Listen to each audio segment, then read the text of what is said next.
A shocking speech by Representative Nancy Mace on the House floor Monday night. She detailed alleged sexual abuse by 4 men targeting her and other victims. And she set up what she calls a hotline for other victims to call, but that has some victims' advocates concerned. Our web right talked to one advocate who says it takes more than a phone number to help women in crisis. Webb? Well, advocates I talked to today said they appreciate Mace bringing the issue of sexual abuse and the trauma surrounding it to the forefront, but worry that her hotline isn't properly equipped to handle the trauma of victims looking for answers. I found myself face to face with the darkest corners of humanity. A powerful message from Representative Nancy Mace. He came up with an idea as a means by which to communicate with folks with needs, maybe not having the breadth of experience that those of us out here who do this work every day have about the nuances. Mace's hotline is for other victims to reach out, but when we reached out, nobody answered.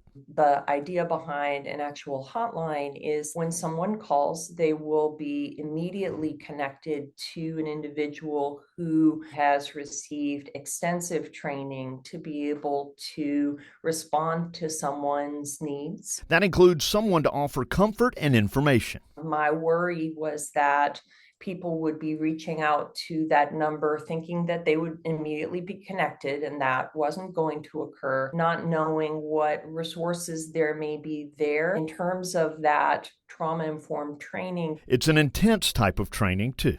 You're going to be speaking with someone who has had one of the most horrible experiences of their entire life. You need to be ready to be able to respond to that. Friel says she reached out to Mace's office. I recommended they reconsider the language of hotline. It creates an expectation that they will immediately be connected to someone who has the experience to receive and support their concern. While she's willing to help give guidance related to the hotline, she is also concerned that recent grant freezes under the new administration could bring their own set of headaches. One that we receive through the National Institutes of Health, that is our prevention education funding. That funding stream has been frozen. We are now having to use other unrestricted funds to be able to maintain that person's position.